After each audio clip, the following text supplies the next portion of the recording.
This is the stock market. Every business day, millions of shares of Google, Amazon, Tesla, Apple, Microsoft, among 5,000 other companies, exchange owners. But have you ever wondered who actually powers the infrastructure to make all this possible?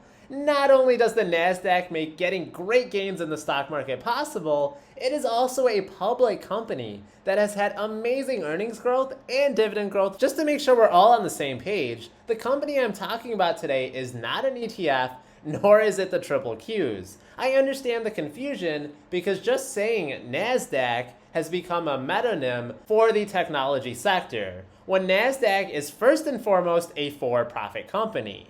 Nasdaq was founded in 1971 and it stands for the National Association of Stock Car Auto Racing.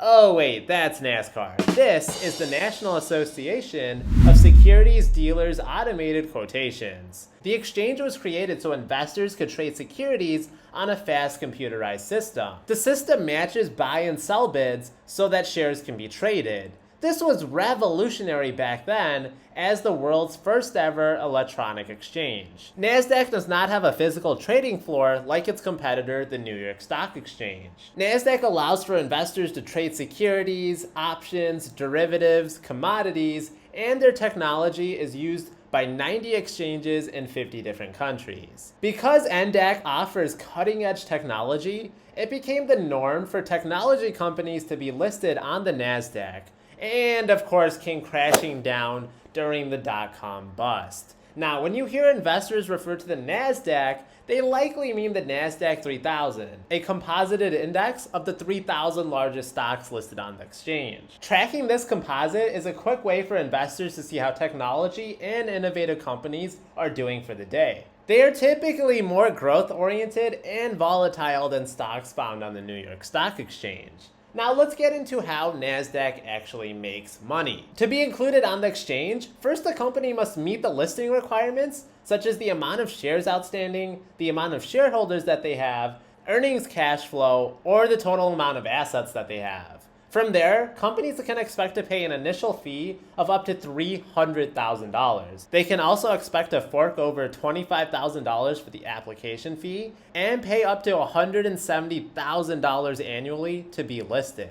While this might sound like a lot, it's actually cheaper than the New York Stock Exchange and is actually peanuts compared to how much companies can raise being a public company and offering more shares or paying their employees in stock options. So all those companies you see doing SPACs and IPOs, that's actually more revenue for NDAC and more recurring revenue if they want to remain listed. I mean, that's a pretty big flex. It's kind of like being the landlord for the right to be listed on a stock exchange. If you don't pay your rent, you're gonna get delisted. Sorry, Facebook, you didn't pay your listing fee in time. You're getting dropped to the New York Stock Exchange. No, not the New York Stock Exchange. NDAX just reached nearly $2 billion in recurring revenues. That's a 9% increase year over year. The almighty SaaS, or subscription as a service, is now 34% of that recurring revenue. That's up 12% year over year. Let's just take a look at this fantastic revenue growth over the past couple years. They went from $4 billion in 2017 to $6 billion this past year. And expect that to continue because the market technology sector is their biggest TAM at $26 billion. Currently, NDAC only controls just $500 million in this sector, but they do project there is a realistic chance that number could explode to $9.5 billion one day. Same with their analytics TAM at $19 billion total, but there's a chance Nasdaq says that they can one day control $7 billion of it. Is that wishful thinking? Maybe, maybe not. The Nasdaq name and the listing mode that NDAC has created will be hard for other companies to try and replicate. Nasdaq also charges a licensing fee from firms that use its index. So anytime you see a company that says it tracks the Nasdaq 100, they are actually paying NDAC for the rights to use that name. Now, it's not just the revenues that are growing, so is that NDAC share price. NDAC has destroyed the S&P 500 these past 10 years, returning on average 23% annualized versus the S&P 500's 14%.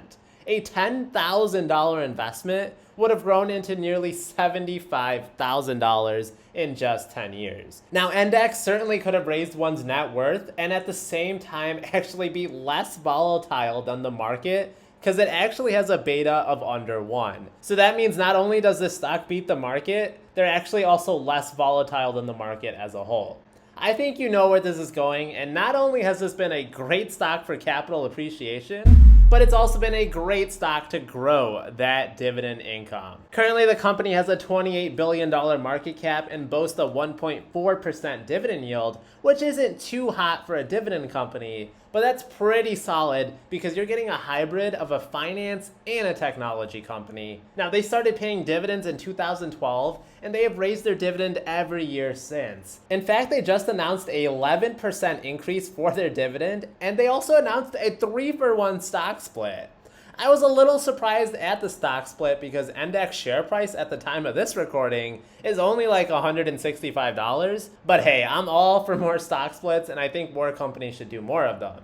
I wasn't surprised though that this fabulous company raised their dividend by double digits, as Nasdaq in the past 5 years has a growth rate of 11%, and they only have a 27% payout ratio, so I would expect more dividend pay raises on the horizon. Nasdaq has a PE ratio of about 25 and is trading below its 200-day moving average. While Nasdaq stock might be very unpopular and unheard of among retail investors, analysts whose job is to know the ins and outs of this company and the sector, the overwhelming majority of them give Nasdaq a strong buy or buy rating, and they only have one sell rating. Currently, Nasdaq has a $210 price target within the next 12 months. That would give Nasdaq more than 20% upside from today's prices. I'm really glad to be able to bring this stock to your attention. I think it has a great moat, being the infrastructure provider for companies to be traded on an exchange. So much of its revenues are recurring revenues. They offer technology to prevent financial crimes, which is such a problem these days. And of course, they have that past capital appreciation and dividend growth